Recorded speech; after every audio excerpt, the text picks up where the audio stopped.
From the National Newsroom of the Canadian Press, I'm Jason White. Newly obtained video shows the perspective of the ICE officer who fatally shot a woman in the head this week in Minneapolis. The video obtained by ABC News shows the ICE officer walking around the red Honda Pilot recording as Renee Good's wife records him. You want to come at us? Other agents shout at Good to get out of her SUV. She puts the car in reverse as the officer crosses in front of the vehicle and can be seen turning the steering wheel to the right as she begins moving forward. The officer kept his phone in one hand as he fired his weapon with the other. White House officials linked to the video online, arguing it shows the officer feared for his life. Stephen Portnoy, ABC News, Washington. A risk management firm puts Canada in a front row seat to the effects of U.S. political turmoil this year. A new report by the Eurasia Group warns no other country will be as affected as Canada. Former Canadian diplomat Michael Kovrig says Canada needs to be clear-eyed about the risk of economic coercion from China. Prime Minister Mark Carney is looking to rebuild ties with China after years of political and economic tensions. Kovrig says the Prime Minister will need to hold the line on Canada's interests and values. The behavior of leaders and government officials in Ottawa is to always look to Beijing first and see, well, if we do this or say this, what will China do? And as right there, you've been behaviorally conditioned, right? Kovrig was one of two Canadians Beijing detained for nearly 3 years in retaliation for the arrest of a Chinese tech executive in 2019. The federal government has agreed to send in military help to a northern Manitoba First Nation evacuated because of frozen pipes and sewage backup. An extended power outage on Pimicikamak Cree Nation led to the failure of critical infrastructure. Local officials are still determining the extent of the damage to the community's more than 1,300 homes.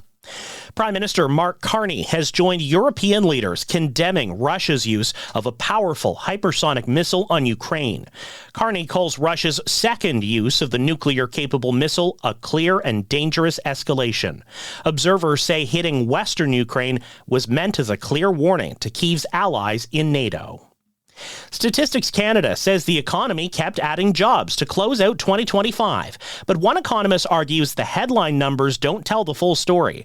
Canada added more than 8,000 jobs in December, mostly in full-time work. But economist Kaylee Thiessen points out youth unemployment rose by 0.5 percentage point as young workers lost 27,000 positions last month. Kind of having one overarching story makes everyone feel alienated from that story, and then they're not recognizing their own experience in what is getting reported. Statistics Canada says the unemployment rate rose to 6.8% in December as more workers started looking for jobs at the end of last year. This is the Canadian Press. In sports, Canada's unveiled its 23 players tasked with defending Olympic gold in women's hockey, including forward Blair Turnbull. The one thing that has never changed within our group is our passion, our connection, the heart that we all have, and our commitment to doing whatever it takes to win. And those are all things that I believe will help us win a gold medal. Canada opens defense of its gold medal February 5th against Finland in Milan, Italy.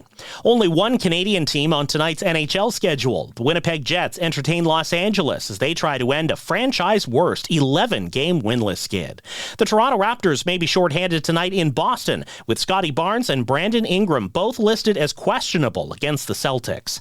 And former CFL linebacker Jim Furlong has died. He was 85. The 1971 Grey Cup champion played for the Calgary Stampeders from 1962 to 1974. From the Canadian Press, I'm Jason White. Thanks for listening. Don't forget to follow and subscribe. For more of today's top stories, visit thecanadianpressnews.ca.